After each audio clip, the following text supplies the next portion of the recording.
Banswara news channel से शहीद मिर्जा हिंदुस्तानी की रिपोर्ट। आप देख रहे हैं बांसवाड़ा न्यूज चैनल। गोविंद गुरु राजकीय महाविद्यालय में नवनिर्वाचित छात्र संघ उद्घाटन एवं शपथ ग्रहण समारोह में क्या कहा राजकुमार रोत विधायक 84 ने, आप भी पहले राजकुमार जी रोत का आह्वान करता हूँ।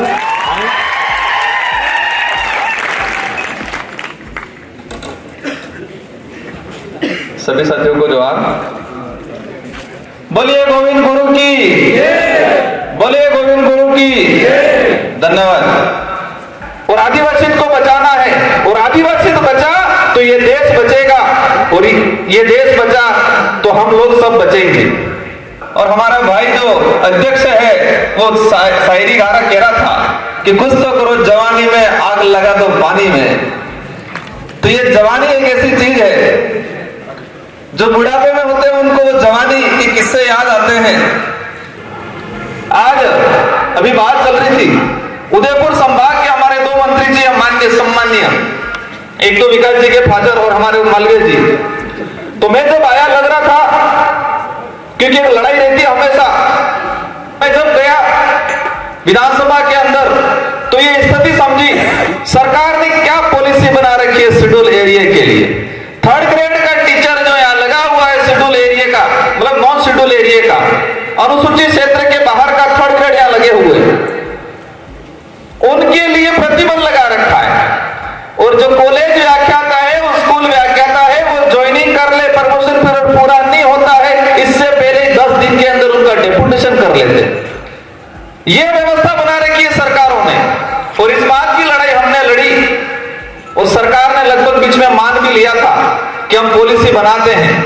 मैं भी विकास जी के माध्यम से और इस मंच के माध्यम से हमारे जितने जो शेड्यूल एरिया के जनप्रतिनिधि हैं उनसे कहना चाहूंगा कि उस लड़ाई में आप साथ दो, और हमेशा एक कानून बनाते हैं कि शेड्यूल एरिया के अंदर कोई भी कॉलेज व्याख्याता आता है तो उसके 5 साल तक ट्रांसफर नहीं हो, इसे ये प्रतिबंध लगे, ऐसा एक नियम बनाते हैं।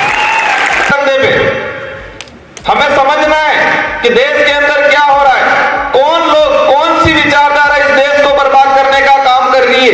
कि देश आजाद हो गया है तो हमारी आने वाली पीढ़ी सुरक्षित रहेगी, हमारी आने वाली पीढ़ी शांति से रहेगी। ये कल्पना की थी देश आजाद कराने वाले लोगों ने।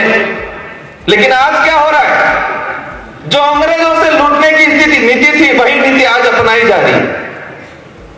प्राइवेटीकरण किया जा रहा है पूरे देश को। तो आदिवासी समाज को अपनी जाति, अपना गोत्र बताने में गर्व क्यों महसूस नहीं हो रहा था 5 साल पहले?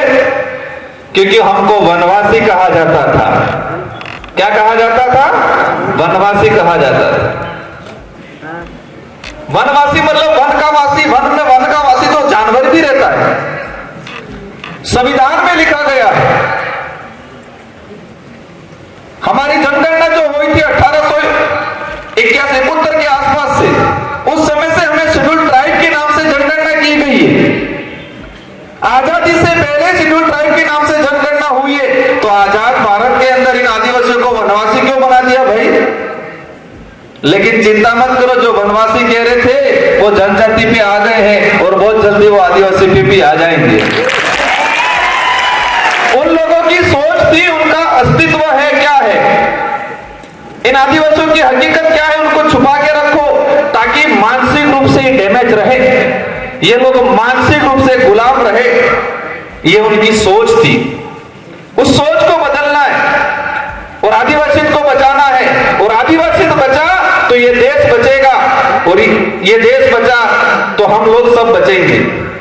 क्योंकि आदिवासी प्रकृति से जुड़ा हुआ व्यक्ति, प्रकृति नहीं रही, ये पेड़ पौधे ही नहीं रहे, जल जंगल जमीन ही नहीं रहे, तो हमारा जो भारत देश जो महान कहलाया जाता है वो महान नहीं कहलाया जाएगा। इसलिए आदिवासी को बचाना जरूरी है। आदिवासी सुरक्षित है तो इस देश का प्रत्येक वर्ग सुरक्षित है, इस देश सुरक्षित है। इसलिए आज तक इतिहास उठा के देख लो कि किसी आदिवासी समूहों ने किसी को आक्रमण किया हो, किसी के साथ अन्याय, किसी के साथ भेदभाव किया हो, किसी का शोषण किया हो, इतिहास के किसी भी पन्ने में यह चीज देखने नहीं मिलेगी हमें। आदिवासी समाज कितना स्वाभिमानी समाज, कितना भोला समाज है, वो रहेगा। इसलिए इस समुदाय की संस्कृति पे इस समुदाय की जो व्यवस्था है उस व्यवस्था पे जो दूसरे लोग आक्रमणकारी जो संस्कृति का अशुद्धिकरण करने की सोच रहे हैं, ऐसे लोगों को पहचानने की जरूरत है। और ये बांसवाड़ा में ज्यादा देखने मिल रहा है हमको। धर्मांतरण किया जा रहा है अलग अलग तरीके से।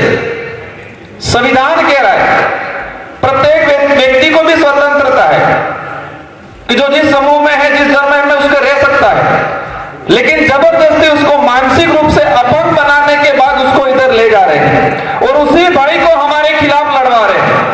वो लड़ लेके तैयार हो जाता है हमारे लिए। हम कुशलगढ़ में गए थे, देखा होगा आपने, हमारी बेटियां थी, बहनें थी, उनको मानसिक रूप से ऐसा तैयार किया गया था। विशेषकर विकास जी से कहना चाहूंगा, आप एक बार पीएडी की जो गाइडलाइन है उसमें और देखे, लगभग मैंने कहीं पढ़ा था, हम अगर चाहें तो शेड्यूल एरिया के अंदर जितने जो कॉलेजें हैं, इस कॉलेज के अंदर जो विकास फंड है, उस विकास फंड में अगर टीएडी से कुछ दे सकते हैं तो आप एक मात्रा में फंड दिया जाए और उसके लिए गाइडलाइन जारी किया जाए कि ये फंड सिर्फ जो यहाँ तो प्राइवेट जो टीचर लगाएगा, जब तक गवर्नमेंट टीचर नहीं आए, व्याख्याता नहीं आए, तब तक प्राइवेट व्याख्याता लगाने के लिए एक फंड निश्चित मात्रा में देने का प्रावधान करे।